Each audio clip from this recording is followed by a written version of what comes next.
Assalamualaikum warahmatullahi wabarakatuh. Waalaikumsalam warahmatullahi wabarakatuh. Waalaikumsalam warahmatullahi wabarakatuh. Kepada yang saya hormati Bapak Muhammad Alfan MED selaku dosen pembimbing mata kuliah Al-Islam. Dan yang saya banggakan teman-teman sekalian. Sebelumnya perkenalkan nama saya Dini Fajariani Kusumaning Tias sebagai moderator kelompok 2 yang akan memimpin acara presentasi pada hari ini. Presentasi hari ini bertemakan ibadah puasa.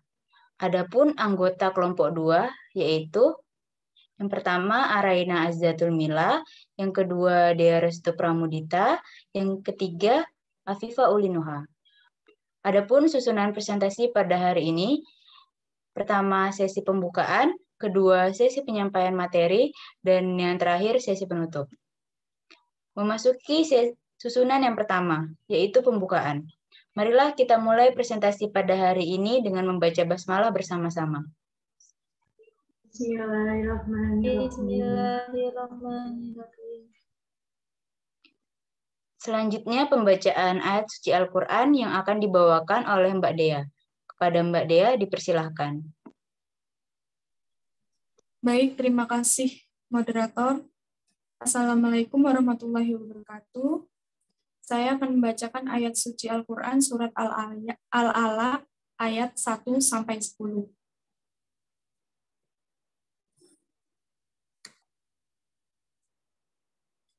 A'udzu billahi minasyaitonir rajim. Bismillahirrahmanirrahim. Iqra bismi rabbikal ladzi khalaq.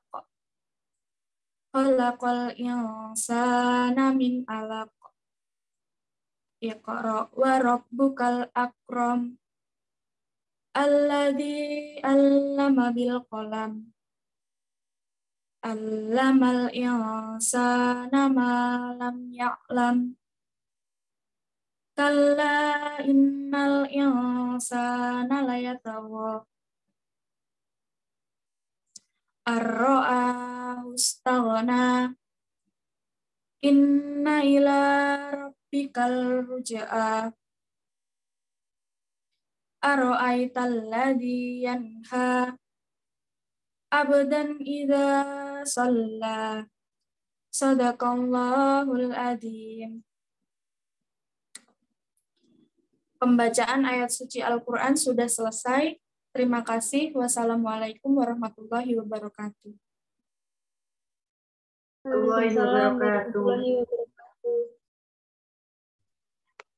Diucapkan terima kasih. Baik, kita memasuki acara yang kedua adalah penyampaian materi. Untuk pemateri pertama, Mbak Erina dipersilahkan. Baik, terima kasih kepada moderator. Langsung saja, saya akan membahas tentang materi pertama, yaitu hakikat puasa. Jadi puasa menurut bahasa yaitu al-imsak atau menahan diri dari sesuatu. Menurut syar'i yaitu menahan diri dengan niat dari seluruh yang membatalkan puasa seperti makan, minum, dan bersetubuh mulai dari terbit fajar sampai dengan terbenam matahari. Dalam puasa ini secara empiris terdapat dua nilai yang menjadi parameter antara sah atau tidaknya puasa seseorang. Yang pertama, nilai formal, yaitu yang berlaku dalam perspektif ini puasa hanya ditinjau dari segi menahan lapar, haus, dan birahi. Maka menurut nilai ini, seseorang telah dikatakan berpuasa apabila tidak makan, tidak minum, dan melakukan hubungan seksual dan tidak melakukan hubungan seksual mulai dari terbit fajar sampai terbenam matahari. Lalu yang kedua yaitu nilai fungsional. Yang menjadi parameter sah atau tidaknya puasa seseorang ditinjau dari segi fungsinya. Fungsinya yaitu untuk menjadikan manusia bertakwa. Next.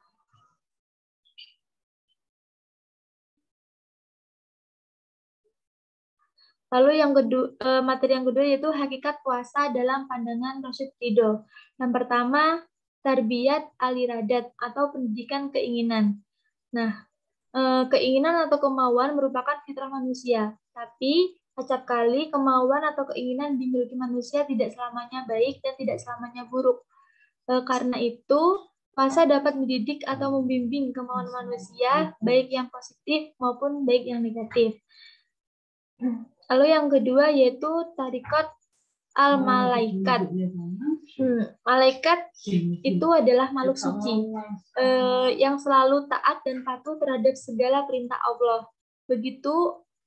Begitupun orang yang puasa, ketaatannya merupakan suatu bukti bahwa jiwanya tidak dikuasai oleh hawa nafsu. Lalu yang ketiga yaitu tarbiyat al-ilahiyat atau pendidikan ketuhanan. Puasa merupakan sistem pendidikan Allah dalam rangka mendidik atau membimbing manusia. Dan sistem pendidikan ini mengandung dua fungsi. Yang pertama, untuk mendidik manusia supaya menjadi hamba Tuhan yang taat dan patuh. Dan yang kedua yaitu dapat mendidik sifat ketuhanan manusia untuk dapat berbuat adil, sabar, pemaaf, dan berbuat baik lainnya. Lalu yang terakhir yaitu tazkiyat an-nafsi atau penyucian jiwa. Hakikat puasa yang keempat ini diungkapkan oleh Ibnu Qayyim al-Jauzi, yaitu puasa dapat menjadi sarana untuk membersihkan berbagai sifat buruk yang terdapat dalam jiwa manusia. Next, Mbak.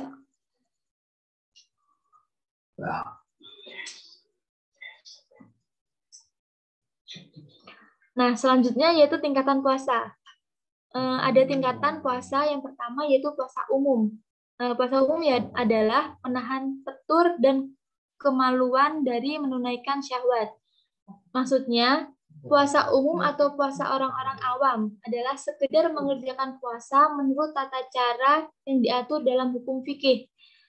Seseorang makan, sahur, berniat untuk berpuasa pada hari itu, lalu menahan diri dari makan, minum, dan melakukan hubungan badan dengan suami atau istrinya sejak terbit fajar sampai tenggelamnya matahari. Nah, jika hal ini telah dikerjakan, maka secara hukum fikih ia telah mengerjakan kewajiban sahum Ramadan. Lalu yang kedua yaitu puasa khusyuk. Nah, puasa khusyuk adalah menahan pendengaran, penglihatan, lisan, tangan, kaki, dan seluruh anggota badan dari perbuatan-perbuatan dosa. Nah, tingkatan ini lebih tinggi dari tingkatan puasa umum atau puasa orang-orang awam. Selain menahan diri dari makan, minum, atau melakukan hubungan seksual, tingkatan ini menuntut orang yang berpuasa untuk menahan seluruh anggota badannya dari dosa-dosa, baik berupa ucapan maupun perbuatan. Lalu yang ketiga yaitu puasa sangat khusyuk. Nah, puasa sangat khusyuk adalah berpuasanya hati dari keinginan-keinginan yang rendah dan pikiran-pikiran duniawi serta menahan hati dari segala tujuan selain Allah. Nah, tingkatan ini tingkatan yang paling tinggi sehingga paling berat dan paling sulit dicapai. Selain menahan diri dari makan, minum, dan berhubungan seksual, serta menahan seluruh anggota badan dari perbuatan maksiat, tingkatan ini menuntut hati dan pikiran orang yang berpuasa untuk selalu fokus dan memikirkan hal-hal yang mulia, lalu memurnikan semua tujuan hanya untuk Allah semata. Lanjut, Mbak.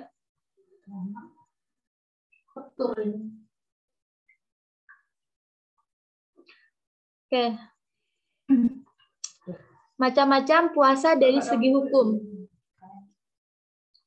Yaitu ada puasa wajib, puasa sunnah, puasa makruh, dan puasa haram.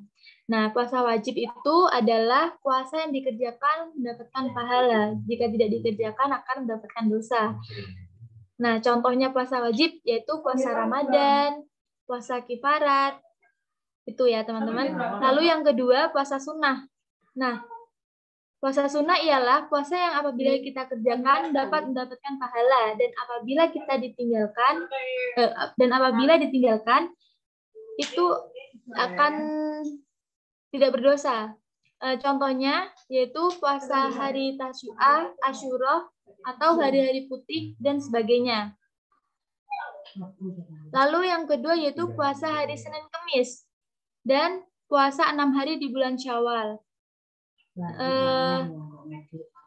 Ada lagi yaitu puasa pada pertengahan bulan Qamariyah, puasa sehari dan dan berbuka sehari. Lalu yang selanjutnya yaitu puasa makruh. Nah, menurut Imam Mazhab ada tiga kelompok puasa yang dimakruhkan. Yang pertama, puasa pada hari Jumat secara tersendiri, lalu puasa awal tahun Kiblit, dan puasa hari perayaan besar yang keduanya disendirikan tanpa ada puasa sebelumnya atau sesudahnya sebelum hal itu. Tidak bertepatan dengan kebiasaan. Lalu yang terakhir yaitu puasa haram. Nah, maksudnya adalah seluruh umat Islam memang diharamkan puasa pada saat itu. Jika kita berpuasa, maka kita akan mendapatkan dosa. Lanjut, Mbak. Next.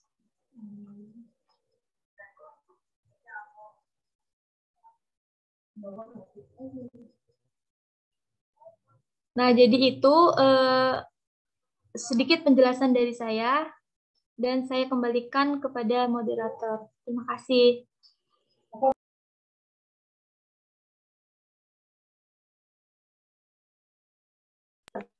Diucapkan terima kasih. Selanjutnya pemateri kedua, Mbak Dea, dipersilakan. Baik, terima kasih moderator. Di sini saya akan menjelaskan tentang ketentuan puasa. Ketentuan puasa berisi syarat, rukun, sunah-sunah, dan hal-hal yang berkaitan dengan puasa yang akan saya jelaskan sebagai berikut. Yang pertama adalah syarat puasa.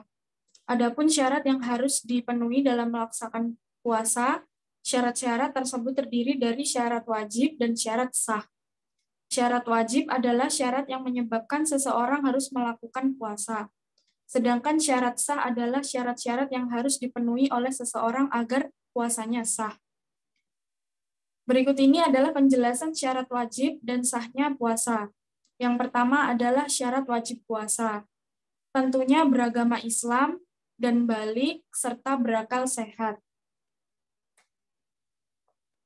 Apakah tanda-tanda balik itu? Tanda-tanda balik yaitu berumur 15 tahun bagi laki-laki maupun perempuan. Pernah mimpi basah baik laki-laki walaupun belum berumur 15 tahun. Bagi perempuan belum berumur 15 tahun tapi sudah haid. Yang berikutnya mampu melaksanakannya. Selanjutnya nomor 2 syarat sah puasa. Yang pertama adalah beragama Islam. Tamyiz, yaitu anak-anak yang mampu membedakan yang baik dan buruk, suci dari haid dan nifas, bukan pada hari-hari yang diharamkan. Berikutnya, fadlu puasa. Pada waktu kita berpuasa, ada 2 fadlu atau rukun yang harus diperhatikan dengan benar, yaitu yang pertama adalah niat, yaitu sengaja untuk berpuasa tiap-tiap malam dengan menyatakan akan melakukan puasa wajib. Yang kedua, meninggalkan sesuatu yang membatalkan puasa mulai fajar hingga terbenam matahari. Selanjutnya, sunah-sunah dalam waktu puasa. Ada beberapa pekerjaan yang disunahkan pada waktu berpuasa, yaitu sebagai berikut. Pertama adalah makan sahur meskipun sedikit. Yang kedua, mengakhirkan makan sahur selama belum terbit fajar, kira-kira 10 menit sebelum subuh. Yang ketiga, menyegerakan berbuka puasa jika benar-benar telah tiba waktunya. Yang keempat, membaca doa ketika berbuka puasa. Yang kelima, berbuka dengan yang manis-manis, misalnya dengan kurma sebelum makan yang lainnya. Adapun hal-hal yang membatalkan puasa yaitu makan dan minum dengan sengaja, bersetubuh atau melakukan hubungan suami istri pada siang hari, keluar darah, haid ataupun nifas, keluar air mani yang dengan sengaja, maksudnya dengan sengaja, masuknya sesuatu lewat lubang, contohnya mulut, hidung, telinga, dubur, serta kubul. Sengaja muntah, gila, serta murtad atau keluar dari agama Islam. Mengapa Allah mewajibkan puasa? Yang nomor 1, karena puasa adalah perintah agama. Ini adalah jawaban yang paling utama dan paling mutlak dalam segala bentuk ibadah. Ketika ditanya mengapa, jawabannya karena ini adalah perintah agama. Seseorang tidaklah layak beragama sampai ia menyerahkan diri dan menerima sepenuhnya agama Islam, karena arti dari Islam sendiri itu adalah menyerahkan diri sepenuhnya kepada Allah. Sehingga segala bentuk perintah agama wajib diterima dan dilaksanakan, termasuk diantaranya adalah berpuasa. Yang nomor 2, karena puasa adalah rukun Islam. Ibarat sebuah tenda kehilangan satu tiang, masihkah ia tegak menjulang? Inilah Islam yang tak akan tegak tanpa tiang, yang diantaranya adalah berpuasa. Selanjutnya nomor 3, dengan puasa kita bisa bertakwa. Mengapa kita diwajibkan puasa? Karena agar kalian bisa bertakwa. Allah ini kepada kita. Dengan berpuasa, terwujudlah hakikat takwa. Bagaimana tidak, sedangkan orang yang berpuasa menjauhi segala hal yang dapat membatalkan puasanya karena taat kepada Allah dan menjauhi larangannya. Dengan ini terwujudlah takwa, karena ia menaati perintah Allah berupa puasa dan menjauhi larangannya yang berupa pembatalan-pembatalan puasa lainnya. Karena begitu banyaknya keutamaan di bulan Ramadan, apa saja keutamaan yang ada di bulan Ramadan? Sedikit saya sebutkan beberapa keutamaan pada bulan Ramadan, diantaranya Al-Quran diturunkan pada bulan Ramadan. Allah Ta'ala berfirman, beberapa hari yang ditentukan itu ialah bulan Ramadan, bulan yang di dalamnya diturunkan Al-Quran sebagai petunjuk bagi manusia, dan penjelasan-penjelasannya mengenai petunjuk itu dan pembeda antara yang hak dan yang batil. Yang nomor 2, bulan Ramadan, bulan ibadah dan amal kebaikan. Sebagaimana Rasulullah telah memasuki 10 malam terakhir, beliau mengencangkan sarungnya untuk beribadah, dan beliau membangunkan keluarganya untuk menghidupkan malam hari dengan ibadah. Selanjutnya, fungsi dan tujuan berpuasa. Tujuan puasa adalah mencapai derajat takwa. Ini dikatakan dalam sebuah ayat Al-Quran yang memerintahkan orang yang beriman untuk berpuasa. Ciri-ciri orang yang bertakwa yaitu 1, mereka yang beriman kepada Allah, mendirikan sholat, mengamalkan sebagian rezeki, beriman kepada wahyu yang telah Allah sampaikan atau Al-Quran, dan wahyu sebelum Al-Quran, dan mereka yakin akan hari kiamat atau hari akhir. Kembali ke takwa. Maka pangkal takwa adalah keimanan yang mendalam kepada Allah dan kesadaran tanpa ragu sama sekali akan kehadirannya dalam hidup dan segala kegiatan manusia. Puasa sebagai ibadah yang sangat private merupakan latihan dan sekaligus peragaan kesadaran ketuhanan atau peragaan akan pengalaman kehadiran yang ilahi. Berikut beberapa manfaat puasa Ramadan bagi kesehatan. Yang pertama adalah dengan kita menjalankan puasa dan khususnya puasa Ramadan ini akan mengistirahatkan organ pencernaan dan perut dari kelelahan kerja yang terus-menerus dalam sehari-hari tanpa istirahat. Yang kedua, dengan kita menjalankan puasa bisa menurunkan kadar gula darah, kolesterol, dan mengendalikan tekanan darah. Yang ketiga, dengan kita berpuasa, maka hal tersebut akan terus membersihkan tubuh dari racun dan kotoran, atau detoksifikasi. Yang keempat, dengan berpuasa juga akan mendorong peremajaan, dan juga pergantian sel-sel tubuh yang rusak dengan yang baru. Yang kelima adalah dalam keadaan kita berpuasa, ternyata hal tersebut juga dapat meningkatkan sistem kekebalan tubuh. Terima kasih. Itu saja materi yang saya sampaikan. Saya kembalikan kepada moderator.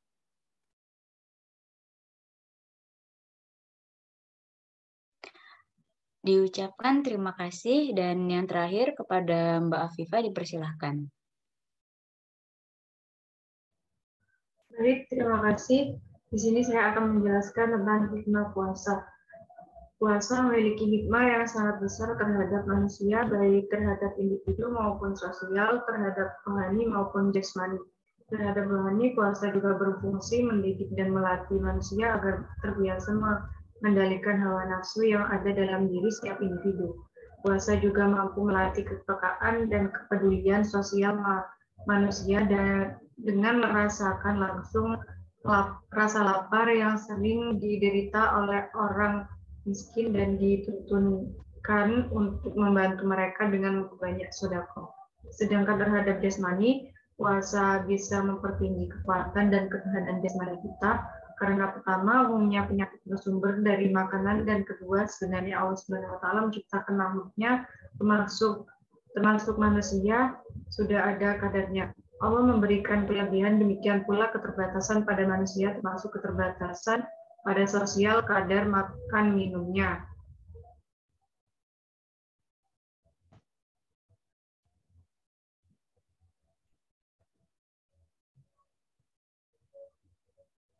Makna spiritual.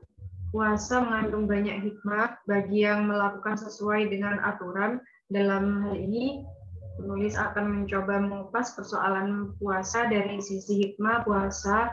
Dalam kajian nilai spiritual adalah nilai yang ketuhanan terkandung dalam ibadah sebagai jalan menghubungkan manusia dengan Tuhannya. Puasa yang dilakukan sekaligus sebagai ajang untuk dapat menjadikan manusia sebagai lebih bertakwa atau suatu cara berlatih untuk selalu dapat mengerjakan segala apa yang diperintahkannya dan mampu menjauhi segala larangannya dengan jalan melaksanakan puasa sesuai dengan aturan yang diterapkan oleh Allah dan bukan aturan yang ditetapkan manusia. Hal ini puasa bisa menjadi sebuah cara yang bagus untuk dapat melatih manusia, terutama yang beriman, untuk dapat menahan diri dari yang hanya memperutkan nafsu belaka, padahal hal itu tidak jauh berbeda seperti yang dimiliki binatang. Puasa dan pembentukan insan berkarakter. Berbicara tentang puasa Ramadan tidak bisa lepas dari istilah menahan karena puasa sendiri berasal dari kata imsak yang artinya menahan.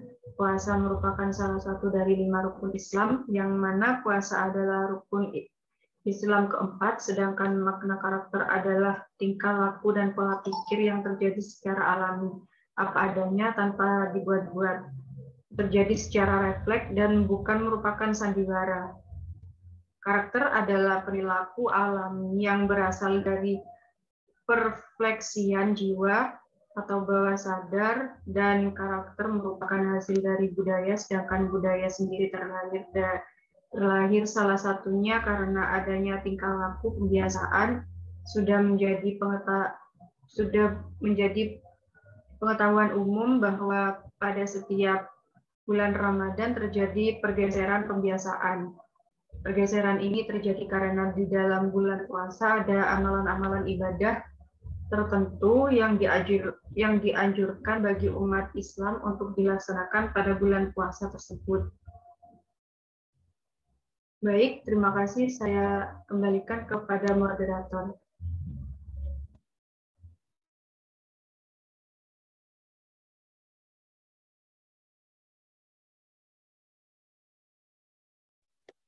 Baik, terima kasih.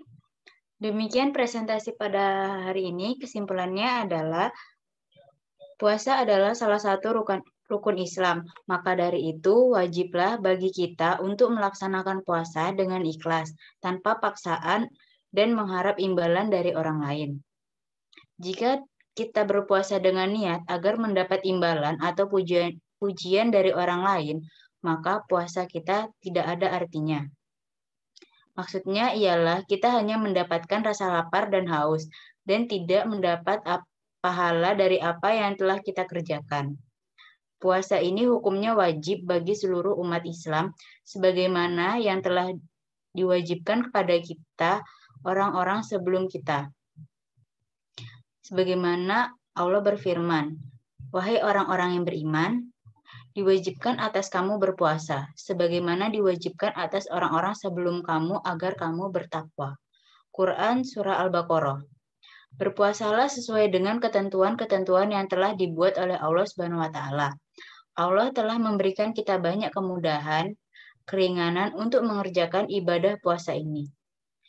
Jadi, jika kita berpuasa sesuai dengan ketentuan-ketentuan yang telah kami sebutkan di atas, kita sendiri akan merasakan betapa indahnya berpuasa dan betapa banyak faedah dan manfaat yang akan kita dapatkan dalam berpuasa.